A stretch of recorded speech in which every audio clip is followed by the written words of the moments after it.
Pluribus. I kind of like that theme. Yeah, I saw people hating on it, actually. I like it. I did too. People said it was annoying. I was like, is it? I feel like it's kind of scary. It's like weirdly unsettling. It's just creepy with those dots. I think it's creepy. I liked it. I like it. I like it a lot. It's creepy with those yeah. dots. But what was that? What was that? Before we do get into it, what would you rate that whole season 1 of Pluribus? We're doing a whole season 1 review, guys. It's here. We stopped reviewing it weekly. We were like, hey, we got busy with other stuff. Let's just do a full season review when it's done. Mm-hmm. You want me to go first? Let's hear the rating first. Oh, just a number? Like okay. Rating, non-spoiler, and then we'll get into spoilers. Yeah. And then we'll go back and forth. forth. Okay. My review for Pluribus season 1, I'm giving it a strong 8 out of 10. Really solid, really good. I think the first episode is the best episode of the show. Yeah. And I think if I've learned anything, that usually is like, man, like I wish there was another episode that like was like, whoa, yeah. But regardless, I think this show is going to be something special. To me personally, I think it already is something special. But I think it will be something that we'll talk about forever. I think this show is so creative. I think it's so genius. I think it's unapologetically what it is, and I think we need more of that, like in general. So regardless of what people are going to talk about, like, oh, it's boring, oh, it's this and that, whatever. Sure, maybe sometimes it can be a little boring. I respect it so much. I respect it so much. In a world where everything needs to be like this, an 8-episode show is able to not rush anything. I just really, really, really appreciated. And I ended the show feeling pretty satisfied. Am I tripping? It wasn't 9 episodes. 9, sorry. You're okay, right. I was just 9. checking. You're right. It was 9. I was like, did I miss an episode? Yeah, it was 9. Okay, that's good. So strong 8. For me, I am probably going to go with a strong 7 out of 10. No, you what? You think it sucks? You think it sucks? I don't think it sucks. Yeah. I think this is where it should be because just like you, I liked the first couple episodes. I still like the whole show. I liked it.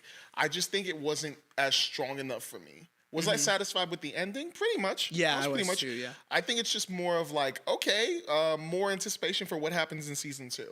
But I thought it was very smart. I thought it was very interesting. I think the character that was introduced towards the end, very interesting now. I just want to know what happens because, like earlier when we reviewed it, I pretty much thought Carol was going to be a certain way. Later, it changed, and I thought that was pretty cool. And then it changed again. But I thought it was a strong 7 out of 10. And I'm very excited for season 2. I am too. Very. I think season 2 is going to be really good. Let's get into full spoilers. I first want to just address, I think there is a conversation happening on the interwebs, which usually when I say that doesn't mean anything good. Because usually when people talk about things, it's usually negative. Yep. Which we'll probably talk about again in our next thing we'll talk about. We will. But look, the episodes for the show go as follows. Here, let me give you the like IMDb scores. First episode is a 9 out of 10 stars. 8.4, 7.8, 8.1, 7.9, 7.9, 7.5, 7.7, and 8.4. Wow. Historically, Vince Gilligan, the first season of Breaking Bad, is all 8s. So a lot of people were pushing a narrative that this show sucks. On both sides. The people that love it were saying, how could you disrespect a show like this so much? And the other people saying, look how bad it is, look at the scores. And this is where I want to weigh on in this conversation. A 7 isn't a bad score. It really is. That literally means good. Maybe it doesn't mean great, and maybe, well, Vince Gilligan is like, he made Breaking Bad, this is the greatest show ever. This show is way different. It's so different that I don't even think you can like properly compare them episode by episode. They're obviously paced differently. The story is completely different. So I think when I was looking at these episode ratings, I think at first bugged me because I was like, man, I feel like I'm liking the show a lot more than other people are. But like I like calmed down, I relaxed. I was like, you know what though? Like these are pretty fair. Yeah. Like high 7s, sometimes middle 7s. Yeah. I was thinking there was going to be a 6 in there, but no, episode 7, or is it episode 8, One of the episodes is no, it's episode 7. It's a mix of Manusos coming to Carol and also Carol just hanging out doing whatever. I think that was episode 7. Yeah. It was. And yeah, that shouldn't have to be an 8 or a 9 out of 10. Like, I really liked that episode, but I also gave it a 7. I thought it was a great episode, but I'm not It was funny. Yeah, that was a good episode, but I'm not gonna sit here and tell you, yeah, you know, that episode deserved to be higher. Maybe there's an argument for it, but I'm not gonna sit here and act like people are saying the show's awful because it's a 7.5. I think that's a pretty good score, personally. I think historically with TV shows, you see the 8.8s, the 9.7s, you know, and you're like, yeah, that's quality television. But normal TV that slowly builds, isn't gonna be 9s all the time. Yeah. You know? It's not rushing itself. It's taking its time. It's telling something very specific. And I think to compare it to Breaking Bad and even something like Better Call Saul is unfair. Because Breaking Bad lends itself to a story that's probably going to progress a lot quicker because of what it is. Yeah. And Better Call Saul was a spinoff of that. So it's in the same world. It's going to progress similarly. This is something completely different that's going to build out so much slower because you have to also introduce you have to explain a lot of the way things work. You know, this idea is kind of confusing. Yeah. I think the show does a great job of laying it all out to you. I think it's trying to build dread slowly. You could see that with the clock. When time passes, you're like, oh, whoa, I wonder what's different now. And I think that's what I want the show to be. Hot take. I like the show slow. Sue me.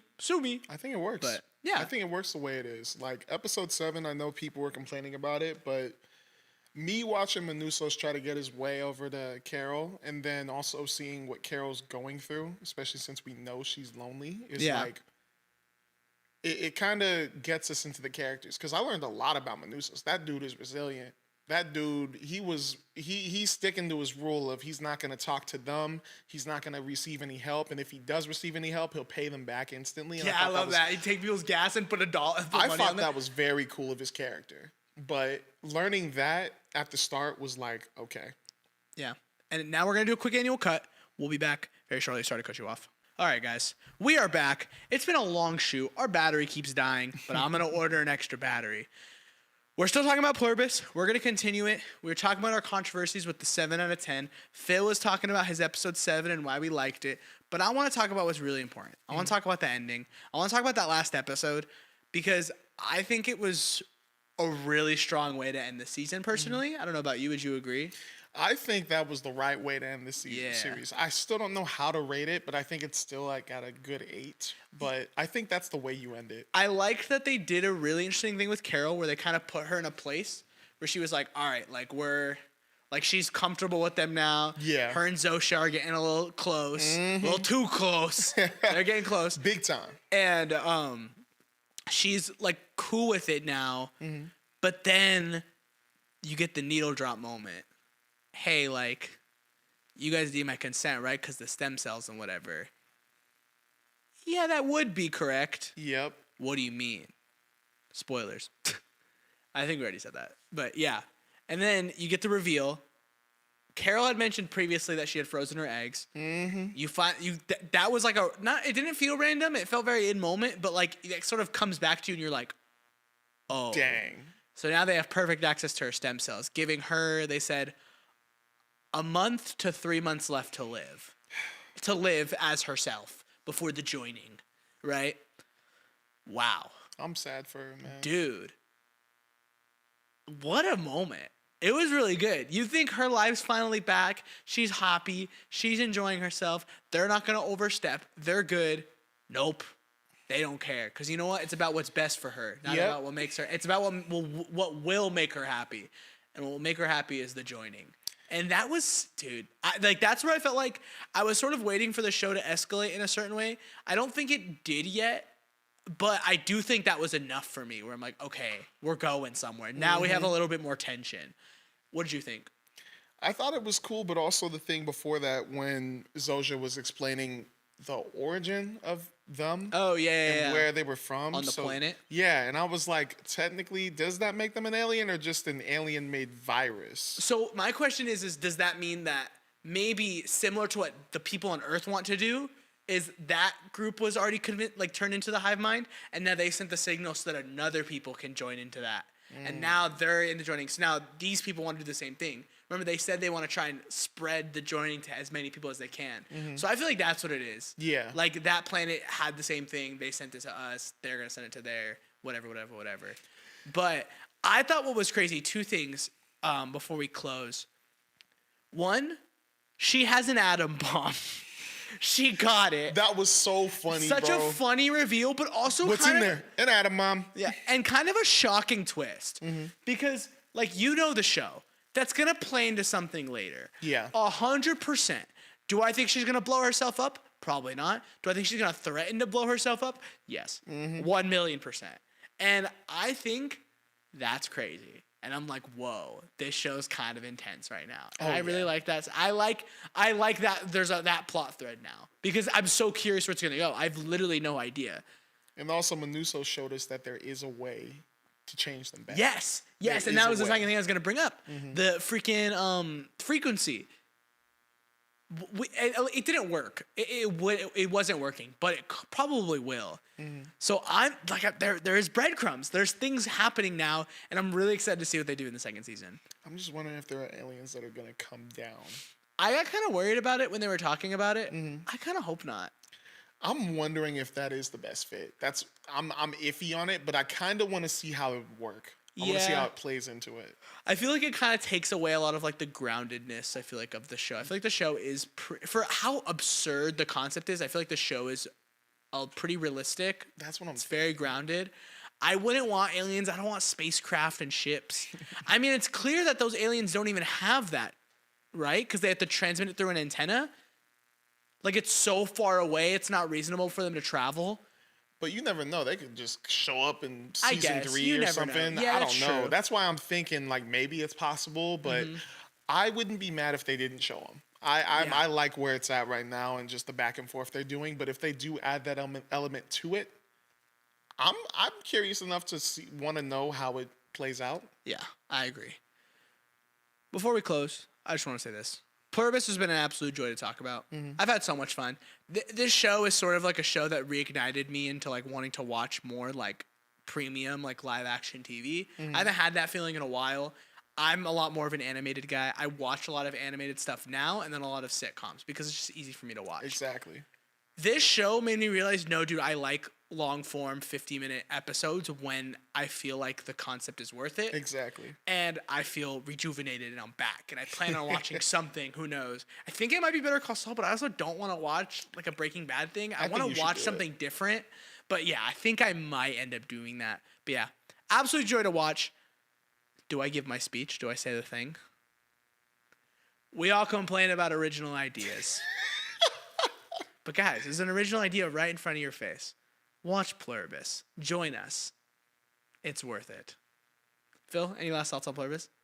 I want to say the same thing you did because low-key, I kind of like it when you do that. It's funny. It's funny. It's funny, but it's right. Like, if you guys want more original stuff, you guys should be going out to watch these type of things. If you don't like it, tell us why, because then that gives all these other directors ideas to change it up and maybe do something different that actually appeases you. But we need more original ideas like this, and the fact that this one was super interesting and people either love it or hate it. It was the most watched Apple TV show ever. Oh, there we go. Yeah. Then come on, join the fun. Yeah. I'm having fun. Yeah.